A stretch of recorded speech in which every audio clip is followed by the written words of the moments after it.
I don't think you're allowed in my house without my permission. Who are you? Well, you should have bolted the back door then. I am the Chief Safety Inspector for the local authority, and I have every right to inspect any work you are having done, and it says in my register that you have applied for a loft conversion. Oh, yes, but you see, I was just about to have my bath, and would you mind leaving, please?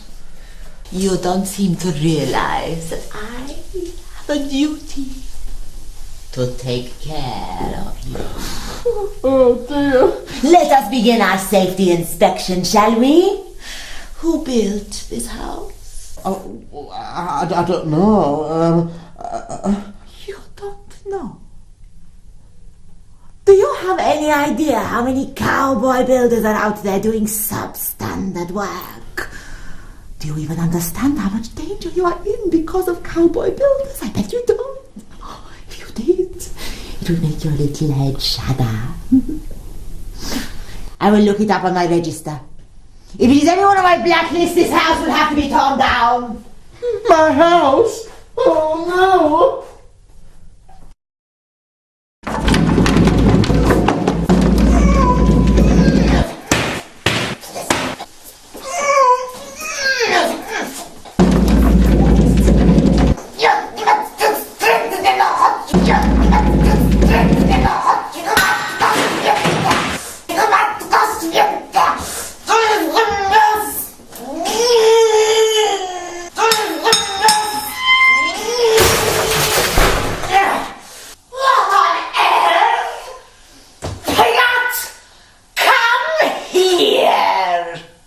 I'm coming! Oh dear! I've never seen anything like this in all my life. Do you know how dangerous a television over the bath can be? Oh, well, I like to watch Alan Titchmarsh when taking a bath. You see, it helps to relax me whenever I get into a stressful situation, and I get into stressful situations a lot, you see, and watching Dear Alan while taking a bath, it helps me to calm down. Do you know what would happen if that bracket, which is loose, by the way, were to fall? You'd be electrocuted, cooked, fried, dead as a dodo. No, I don't like what I'm seeing one bit here, Piggott, not one bit. This house is a death trap. You have to leave this minute. But this is my home. I like it here. Nothing bad has ever happened to me, apart from when I got scratched by next door's cat, Sylvester. How can you live like this, knowing that at any minute you could die? Horribly, painfully, alone. People like you are lucky to have people like me looking out for your best interests. You see, there is danger everywhere you look. But people don't look, do they? They just wander through their twee little lives, narrowly avoiding death, laughing it off, laughing it off, Piggott. I can't bear it, you see, knowing that the simplest precautions could save them. And do they thank me when I do my work? No, they bloody well don't. All I get is moans and groans about how much this is going to cost them. A smoke alarm here, a sprinkler system there could save them. But you know what they say, Piggott? Do you? It all adds up. And is it really necessary, Miss Wolf? Well, yes, if you want to avoid death. And do you know what they say then, Piggott? Do you? Do you? Well, it's our house. We take our chances. We take our chances, they say. But it's me who has the sleepless nights. It's me who reads the case studies, the statistics, the depressing statistics. It's all about injury and death. These are the things that keep me awake at night, Piggott. But nobody cares except me. But I have a simple solution. For those who thwart their safety, who dismiss their peril, I I have a shortcut to the inevitable!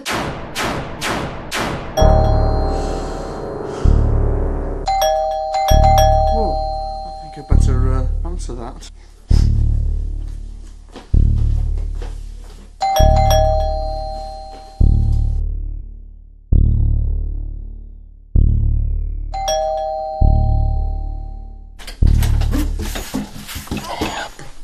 Good afternoon.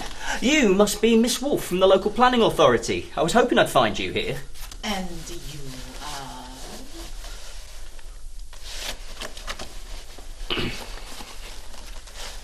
Slowett, madam. D.I. Arthur Slowett of the Metropolitan Police.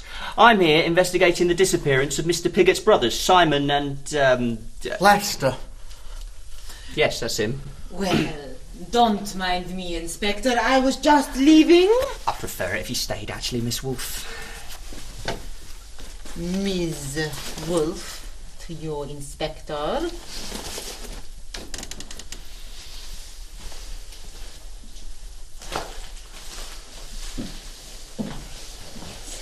I have some very disturbing news. You'd better sit down. This is a very delicate situation and must be handled with the utmost tact and sensitivity. Have you got that side parted? Your brothers are dead. Dead? Simon? Lester? And I have reason to believe that they were murdered by a lone female killer.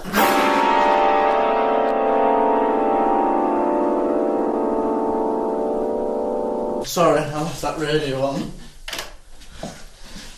Murdered? It must be that axe-wielding woodcutter that moved in next door. Axe-wielding woodcutter? Oh, yes. He is a psychotic. Really, a murderer, perhaps? Perhaps. Well, we've not yet found their dismembered bodies, nor do I believe we will, as I also have reason to believe that your brothers have been eaten. I thought you'd turn that radio off. Eaten? Oh, how can anybody do anything so terrible? I have my suspicions. But do you have any evidence, Inspector? Where were you on the 14th of April, Ms. Wolfe? Well, I don't know. I'm very busy. Yes, you are. Where were you at 13:22 hours? Inspecting a property, I suppose?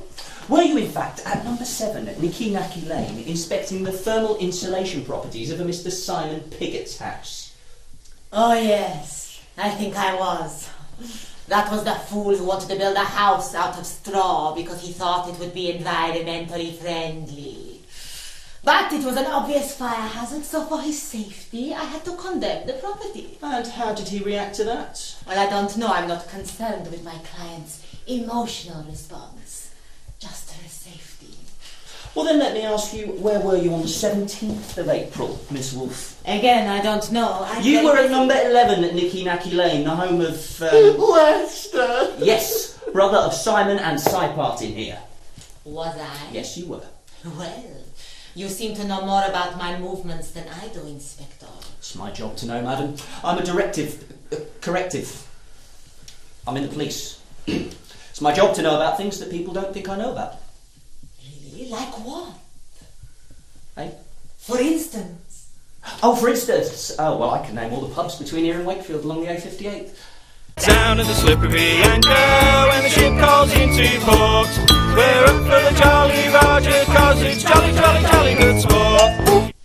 Well, that must be handy. Oh, it is. Yeah, look, we're getting off the point, aren't we? What were you doing at number 11, Nikinaki Lane? Oh, well, let me think. Oh, yes. That was the idiot who wanted to build a house out of timber. If you can call it timber, more like a pile of sticks. Anyway, he was an obvious idiot. So for his safety, I had to condemn him. You condemned him? It! I said it! You said I him? said it! Him? I said it! You said I him? said it! All right. Calm down, Miss Wolfe. Anyone would think you were a psychotic. As I was saying, Inspector, the property was an obvious fire hazard, so I had to condemn it, the property. Particularly as it was right next to a public house, the Lord Lucan. And do you know anything about his disappearance? Well, no, he's been missing since 1974. Who has? The Lord Lucan. He murdered the babysitter and ran away. Just like the Pigott brothers. You don't think he were him, were it? I hadn't thought of that. I can see a pattern emerging here. It certainly seems suspicious if you ask me. So you think that Lord Lucan murdered the Pigott brothers, Inspector? Well, I can't rule out any possibilities at this stage, madam. That's the mark of a good adjective. Come on, Arthur. You can say it, come on. You are. Well, I think it must be time for my bath. My nerves are shot. It must be time for gardening world.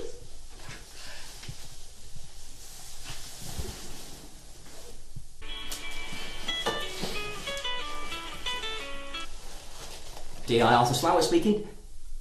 Oh, hello, sir. Yes, I'm at the Piggott residence now, sir. Number 23 Nicky Lane.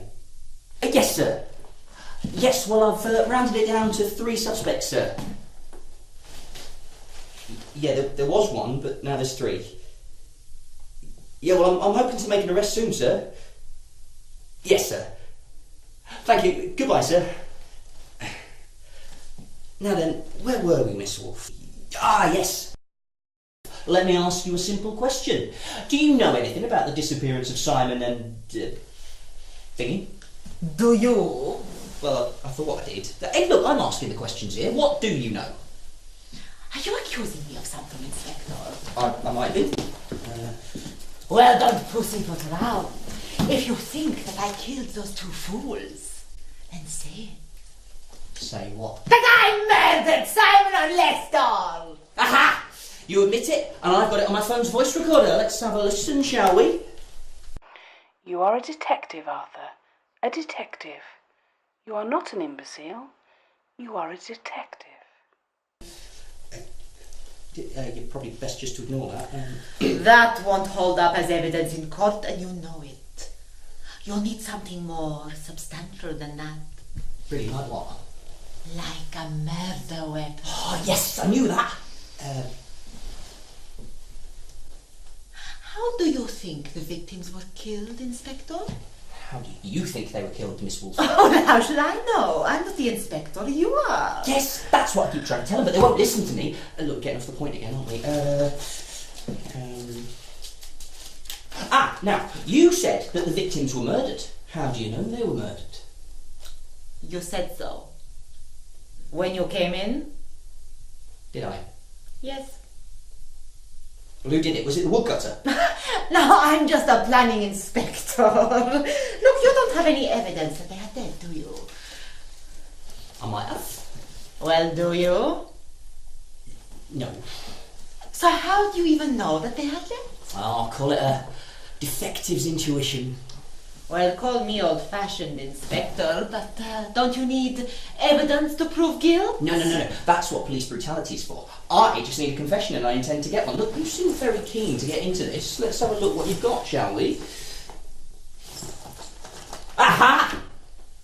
What's this then? Yes, it's a tape measure. Oh, really? And what's it used for? For measuring things. Yeah, what about all these sharp edges? You could hurt someone with that. Yes, but this would be better! Well, yeah, it would, but it's a bit obvious, don't you think? Oh, Inspector. You don't have a case, do you, Inspector? No, not really. Afraid I've stalled, Miss Wolfe. Drawn a blank if the truth be known. Well, never mind, Inspector. Perhaps you've done enough for one day. Do you know, I think you're right, Miss Wolfe. It's back to the drawing board on this one. Things haven't been going well for me lately. Hit a bit of a trough with my work. Oh, I'm sorry to have troubled you. Look, I'm going back to the station in town. Can I give you a lift? Oh, very kind.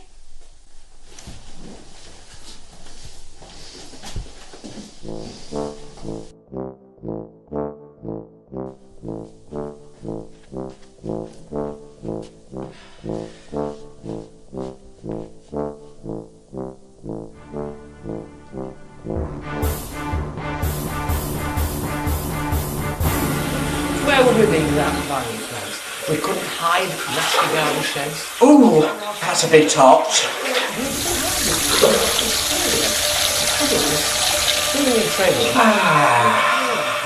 With hysteria. Right, let's get them nice warm back. Do bubbles. So that cheese gone. My nerves were on edge. Tie them into wires and wall. Ooh, that bracket don't look very...